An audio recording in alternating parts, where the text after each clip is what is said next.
Welcome to the first in this series of 12 quick getting started videos that talks you through a sequence of skills in order to be able to create a 3D animation using Blender.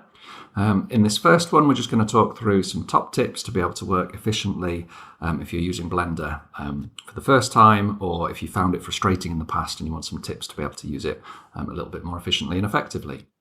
So by the end of these 12 videos, each one's going to be between 5 and 10 minutes, hopefully, which means if you go through all of them, you'll spend between an hour and 2 hours getting started. And then hopefully you'll have all of the skills to be able to put together a video that could win a prize in the Young Animator of the Year competition. We haven't yet had a Fulford student who's entered or won, but this was a winning entry last year in the A-level age category. And everything that you see on the screen is animated and created in Blender. So you can see some depth of field effects with some things blurred and some things in focus, some character animation, some cloth animation, lighting, really impressive animation going on here. All of that is possible in Blender. Perhaps we won't go through all of that in this brief introduction, but in this first one, we're just going to create a simple scene of a little monkey, maybe with a body, sat at a table in a simple scene. Later on, we'll learn how to edit the shapes, put some colours on, find high quality, copyright-free assets, animate them, sort out the lighting and the cameras, do some skeletal animation so you can make your monkey like walk or dance, some particle simulation or some physics, rendering it all out into videos and then editing those clips together with transitions. First, worth saying that Blender is free to download. It's installed on the school computers, but you can download it for free at home if you've got a laptop or a desktop that can run it. So, getting started in Blender, once you've installed it, you will see something that looks like this, and you click away from the splash screen and you see this cube that's there by default, the default cube. If you push your mouse wheel in and use it as a button while you move your mouse, you can look around. If you hold down Shift while you do the same, you can pan.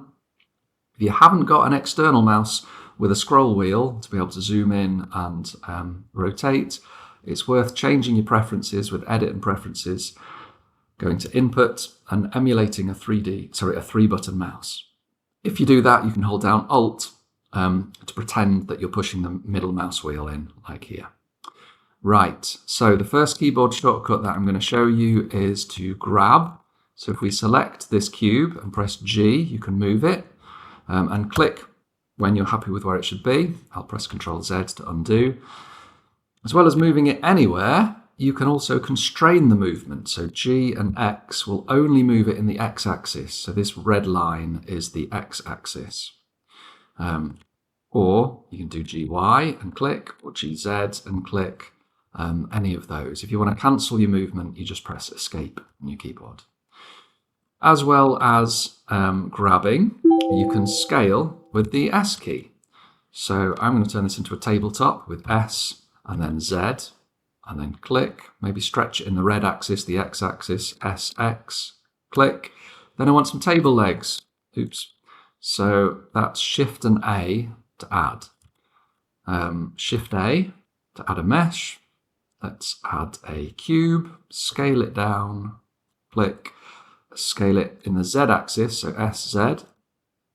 Then I want that to be not poking through the top of the table. Then I want to look directly from above, so I'm going to click on the blue Z here, and we look from above. I can just press G now, knowing it's only going to move it in the X and Y, not the Z. And I'd like to duplicate this. That means Shift and D. So Shift D to duplicate. I've got another table leg here. Look, we've got two now. Let's look from the top again. Duplicate that, Shift D, and click, Shift D and click. We should now have 4 table legs. All I need is a monkey and a monkey's body and a floor. Shift A to start with the floor. Let's add a mesh and a plane. S to scale up. GZ to move down. You can see how quick it is once you get used to the 3 different axes. Let's make GZ. Let's make the floor at the bottom of the table. Right, let's add a monkey. Shift A monkey. Now the monkey looks nasty. It's all blocky and low polygon count. The fewer vertices you have, a vertex is just a point in 3D space, the less realistic it looks, but the faster and simpler it is to render. The more vertices you have, the harder your graphics card has to work. So we can press Ctrl and 1 to pretend that there's more vertices, or Ctrl 2 or Ctrl 3. Each time you increase that subdivision, the graphics card has to work harder. So I'm going to press Ctrl 2, limit it to that. Right click and shade smooth, and I think that looks okay. Right, let's move it backwards. So GY, move it up with GZ, scale it with S. Right, now I want a body for the monkey. So Shift A to add a cube, but the cube I'm going to subdivide using Ctrl 2, right click shade smooth, there we go, grab it backwards with GY, maybe squidge it in the y-axis, SY, GY, there we go. Looks like a Smartie or an M&M or something, but it'll do. Maybe we can squidge it in the x-axis. Nice. Let's duplicate that, Shift D, duplicate it along the x-axis by pressing X, there we go. Scale it down in the z-axis, scale it down in the y-axis until it looks more or less arm-shaped. GX, GY, no, GZ. I would like to rotate it, so it's just R.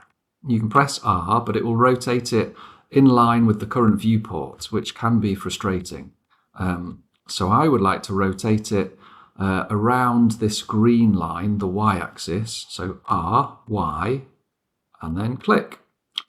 Right, I'll move it up a bit, GZ, duplicate it, Shift D along the x-axis, and I want to rotate it 180 degrees, 180 degrees around the z-axis, so it's pointing in the other direction. So R, Z, so the z-axis is the blue line, but I want to rotate it by exactly 180 degrees, so 180, enter. Nice. Let's just move that into the body, GX, duplicate it to get a leg, oops, Shift D, Z, probably best looking from this direction. That looks painful, sorry monkey. This time I'll rotate it around the, well, let's try RY by 90 degrees. Yeah, that'll do. GX, GZ, Shift D to duplicate along the x-axis, RZ 180 degrees. Nice, okay. So, other keyboard shortcuts that are worth mentioning. If you want to get rid of something, you press X. And remember, you can press Ctrl Z to undo. And also, if you find navigating with the middle mouse wheel frustrating, it can be really useful to press the backtick button with Shift. So the backtick is the button to the left of 1 on a UK keyboard. So let's try Shift and backtick. You can now move your mouse to look around like you can in Minecraft, and press W to move forwards, A left, D right, S backwards, just like you can in Minecraft. You can also do Q to go down and E to go up, and hold Shift with any of those keys to go a little bit faster, and it's a nice way of moving the camera to be exactly where you want to be. All right, in the next video we'll talk about how to edit these shapes to create pretty much any animal or humanoid shape that you can think of, and then we'll work on texturing after that. All the best, looking forward to seeing what you can create.